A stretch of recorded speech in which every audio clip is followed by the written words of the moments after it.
Right, we're already way over time, but but it's always your better time anyway. if there's interest in questions. I'm happy to answer them. All right, so this is a much more kind of technical talk about how we are compiling shaders in Radeon SI, which is effectively our OpenGL driver in Mesa. And I want to touch on two topics. The first one is NIR, and the other one is something dynamic linking, which I'll explain. So NIR. Those of you who were here in the morning, maybe saw Alejandro's talk about SPIR-V, you've heard the term. Here's an overview on, wow, the colors are really off here for some reason, but okay. Here's an overview of how shaders are compiled in our various open source drivers. And I think it's worth trying to follow that diagram properly. And this is kind of today's default. So on the leftmost path, you start with GLSL. It's translated into this Mesa GLSL IR, intermediate representation. This is code shared between all Mesa drivers. Then it gets translated into something called TGSI, which is a gallium specific, for those who know about gallium translation. And then within the Radeon SI driver, this TGSI gets translated into LLVM, intermediate representation. Some of that is shared with LLVM pipe, but in the end, the IR looks quite different. And then this is passed to LLVM, which does the backend compile and generates the actual binary that is then uploaded onto the GPU. Now, to go a little bit further to the right, if you're running Vulkan with RADV, you will start with SPIR-V. You will take this middle arrow to NIR. This is the translation that was first introduced with Intel's Vulkan driver and which is now also used by RADV. Then the NIR gets translated into LLVM IR that looks like the LLVM IR that Radeon SI produces and gets translated into binary. On the rightmost side, if you're running Vulkan with AMD's official driver, then the SPIR-V gets translated directly into something that I like to call LLPC IR. So LLPC stands for the LLVM pipeline compiler that the driver has. And it's really just LLVM IR. But certain graphics-specific functions, like buffer loads, image sampling, etc., are expressed via LLPC-specific function calls that kind of act like intrinsics. They're not really LLVM intrinsics, but they kind of act like this. And then, still as part of that driver, that gets lowered into proper LLVM IR that doesn't have these special intrinsics anymore and gets translated into binaries. So you see that kind of the backend part is shared between all the drivers. But the front end has lots of different paths. And kind of the goal of transitioning to NIR is to have the picture look like this instead. So to have Radeon SI take the path of going from GLSL IR to NIR and then proceed like the RADV driver does. The NIR translation is, of course, already in place for Intel's OpenGL driver and also various Gallium drivers use it. Right. So have a bit of more sharing. So why do we do this? So one is reduce the code duplication. Another big reason you kind of heard about in Alejandro's talk this morning is to support the SPIR-V features in OpenGL as well. It's just the least resistance part to do that. Also, some future features that we want to implement, it's a bit more convenient to represent them in NIR than to add them to the TGSI path, like half floats and 16-bit integers, stuff like that. Also, NIR is actually a representation that you can use to do code transforms on it. So TGSI is really just a representation to kind of transfer shaders, and you can't easily transform it. With NIR, you can do this, which allows more opportunities for controlling how optimizations are done in the shader backend, maybe some hardware-specific optimizations that may become, what I mean by this may become clear later on in the talk. So I don't want to talk much about how this transition is happening. It's actually very far along already. So thanks to a lot of hard work by some people, it's very close to feature parity with the default TGSI path. We've seen recently that maybe the performance isn't up to par yet. We need to work on that. But we're quite far along. And if you have a recent Mesa master driver, you can test it out by setting this environment variable that is mentioned there. So definitely kudos need to go out to Dave and Baz, who wrote the initial translation from NIR to LLVM as part of RADV. And then after I kind of did the initial thing as part of my SPIR-V experimentation, Timothy has done a lot of work to get us to close to feature parity. Samuel has also done some good work on the NIR backend. So thanks to all these people, we're getting very close. Maybe one question that comes up in this context is, well, what's the future of TGSI going to be, of this other old shader representation? I don't think it's really going to go away very quickly, because there are various kind of niche places that generate TGSI. I think there are some in the multimedia. I'm actually not sure right now. There are some helper libraries that generate TGSI shaders. There is the 9 project, the D3D 9 implementation for Wine, which is TGSI based. And for all of these, I mean, the first thing that we can do is just keep the TGSI backend around longer. I mean, that's perfectly fine for now. The other part that we might at some point consider is to use this translation of TGSI to NIR, which already exists and might help there. TGSI is also currently used as a shader transport for virtualization drivers, so both VMware's driver as well as the Virgil driver. So I don't know what their plans for the future are. There is now a binary encoding of NIR for the disk cache, which should be suitable to kind of fill in that function of TGSI. So they might want to consider migrating at one point as well, but I really have no idea what their plans are, if they have even thought about that.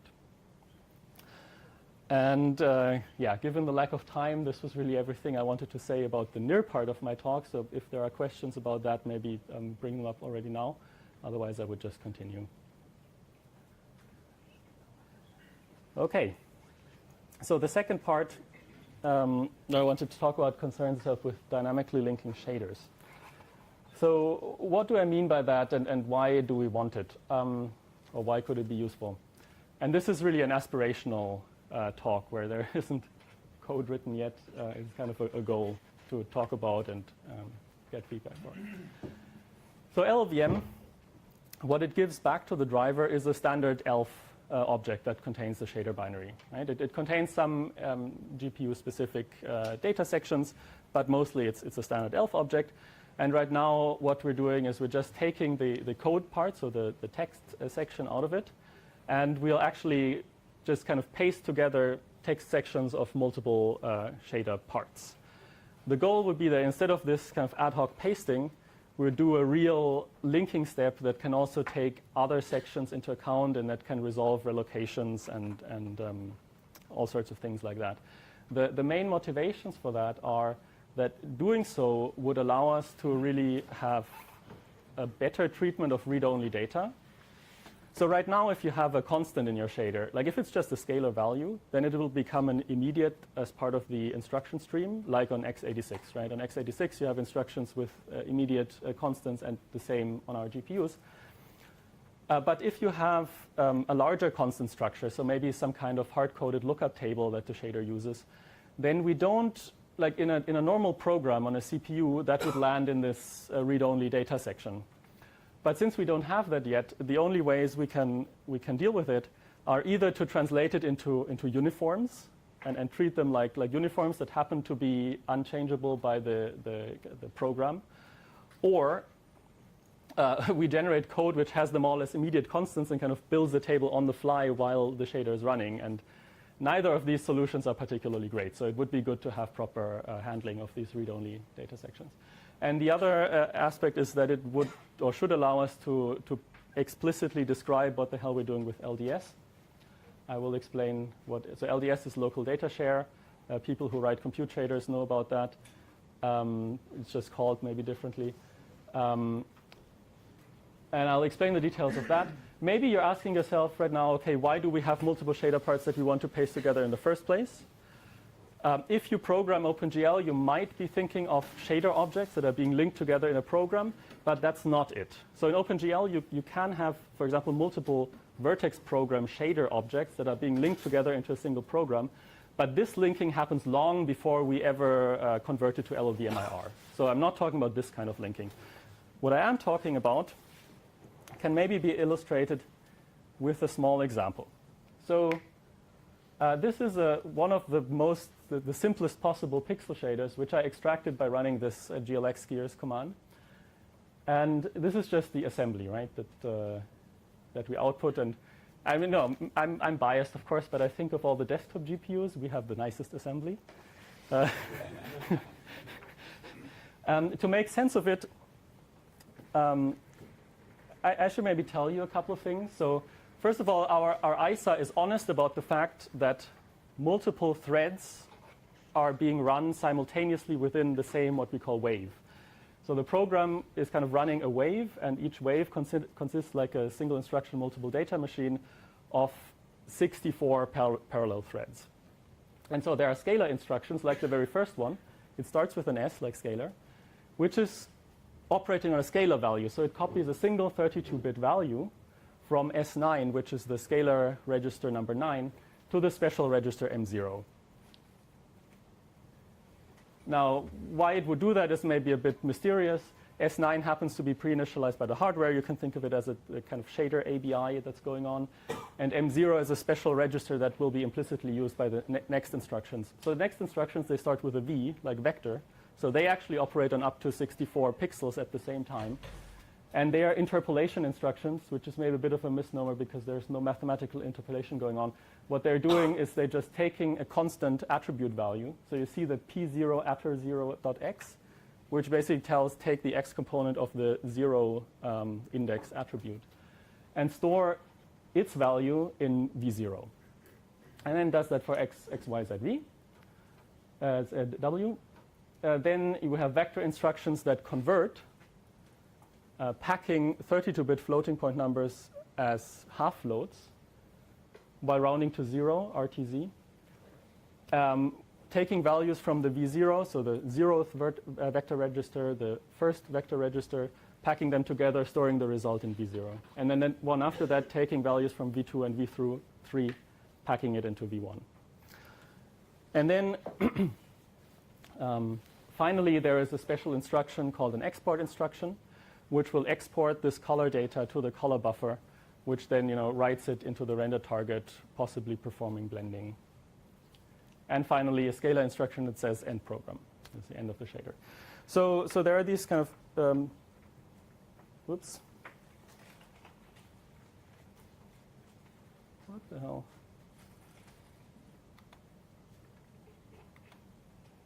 Okay. Some of my animations are gone for some reason. Well, okay. The main message here is, why are we doing this compaction to 16-bit floats? We're doing that because we have an 8-bit color buffer, and exporting that way is faster. But that depends on what the color buffer happens to be. So the first part of the shader is really only dependent on the original input shader, so GLSL source or maybe some legacy OpenGL stuff. Whereas the bottom part, starting with the conversion instruction, is something that we can only generate once we know what the color target is going to be. Because if the program wants to render into a 32-bit floating point buffer, then it would be incorrect to pack into half floats, right? We would lose precision. So this last part we can only compile once we know how the shader, in which context it's going to be used. And this leads to a problem called stuttering, where maybe you have a game running and then an object appears on the screen where the program had previously compiled the shader, but now the shader is being used in a context that is not being prepared for, and it needs to be recompiled, and whoop, your scene stops for a moment. And the way one way to solve it is a disk cache, of course, but that only works once the program has run at least once. And for the first run, what we can do is we compile this main shader part, and then initially, and then the prolog and epilog, they are very short, and they can be compiled quickly and then just kind of paste it together. So that's why we combine different shader parts. There is another reason. Damn it, yeah, okay. There is another reason why we combine shader parts, and this has to do with how the shader stages work. So if you know OpenGL or Vulkan or anything like that, you should be familiar with the column on the left. It shows the shader stages in a graphics pipeline. It starts with a vertex shader. Then if you want to use tessellation, you have optional tessellation control and evaluation shaders. If you want to use the geometry stage, you have an optional geometry shader. And in the end, you have a pixel shader that produces the pixel color values. Now, in our hardware, the stages that we have actually look like the next column. So at the bottom, you see vertex shader and pixel shader. And above, you see like geometry shader is familiar, but you see these other names that are kind of weird. And so what happens is that the API shader gets mapped to the proper hardware stage as illustrated by the next columns. If you have the simplest and standard case of just vertex and pixel shaders, then the vertex shader goes to the hardware vertex shader, the pixel shader goes to the hardware pixel shader, as it always does. But if you use the geometry shader, then the geometry shader goes to the hardware geometry stage, but the hardware vertex stage is after the hardware geometry stage, so we have to change the order. I mean, it ends up in the ES slot, and there is something called a copy shader, but the details are not important. A similar thing happens when tessellation is used. And in the most complex case where both tessellation and geometry shaders are used, you get the column on the right. And now what happened is that the hardware designer said, well, in the tessellation case, between the vertex shader and the tessellation control shader, there isn't actually that much fixed function stuff going on there, so let's just combine these into a single hardware stage. A single hardware stage that first runs the vertex shader and then runs the tessellation control shader. Or the same, in the second column with the vertex shader and geometry shader, in one single hardware stage, one single program from the GPU perspective, you run both vertex and geometry shaders. So we have to paste also these together. Okay. So this leads to some interesting challenges. If you know a little bit about this stuff, you'll know that the vertex shader, it just outputs attributes for an individual vertex. While the geometry shader, it operates on one primitive at a time. So the input to the geometry shader will be an entire triangle with all the attributes of its vertices. That is the view that you have as the programmer. So if you think about how to translate that into this single instruction multiple data machine on a GPU when everything runs in a single shader, you first kind of work with vertex threads and vertex lanes, where every lane is responsible for computing one vertex shader invocation for one vertex. And then in the second part, you will have physically the same lanes, but now they're operating logically on primitives, on geometry shader invocations. And you somehow need to transfer the data between them. And the way that this data happens is that the vertex shader part stores its output into the local data share, which is a small memory that is shared between all the waves within one work group. So typically we have up to 4 waves to process up to 256 vertices at the same time. And then the geometry shader part loads the inputs from there. Now, this kind of shows how the data is laid out in LDS. But what happens, the main problem here is that LLVM does not know how we're using LDS. This means that we cannot use LDS for all sorts of things where it might be interesting to use it for, like spilling. So spilling, I mean, it doesn't have such a big application because for every 256 kilobytes of vector memory, we have 64 kilobytes of LDS. But still, maybe there are some cases where it could still help. We can't use it for dynamically indexed arrays, where it sometimes might be helpful. It's difficult to use LDS for additional purposes, even from the front end, because the front end has to keep track of all the addresses manually, and it just becomes complicated. It might inhibit alias analysis in some cases, although LLVM is generally very good at that. So the goal would be to somehow explicitly represent all the variables that we use in LDS,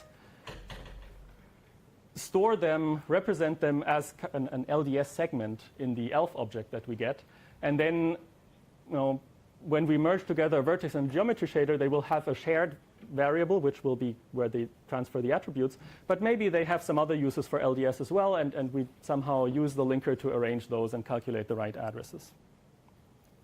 It's not entirely simple because, if you look back, this thing here is kind of a two-dimensional array. So one index is the vertex number, and the other index is the attribute number and component. And we don't really know either size when we compile at least the geometry shader part, because we might have a vertex shader that produces attributes that are unused by the geometry shader, and we don't actually know how many waves we're going to run simultaneously in advance. So there are some problems. But as a kind of a minimal demonstration that might already be useful for various things, it would be nice if at least we could represent additional LDS variables. Maybe we want to use it to store some some dynamically indexed array that happens to be the same across all lanes, something like that. Maybe use it for spilling, maybe use it for something else, and do that in the linking. So that would be the goal. Remember, I also mentioned read-only data linking. That part is fairly straightforward in comparison because it's just like on CPUs. We just need to think about what do we want the ABI to look like. 64-bit pointers maybe we want to restrict ourselves to 32-bit address spaces for a bit of efficiency. There are some good choices to be made there. So of these two options, I think the second one is the better one, but that goes into details. So yeah, just let me summarize the 2 points. So switching to NIR and Radeon SI, we're going to do that, and it's actually very far along already. And the other part is, well, aspirational. I want to explore this dynamic linking. I've explained to you the main purposes of it and what is involved. Interesting question in that is, what kind of linker do we actually use? LLD, part of the LLVM project, is kind of a natural choice because we already depend on LLVM, although it does live in a different repository. It can be embedded as a library. It's designed like that. On the other hand, it's like a complete ahead-of-time linker, and we only really need a dynamic linker. Well, this still needs to be explored, and we'll see. OK, with that, thank you for your attention. There's Samuel. Time for questions.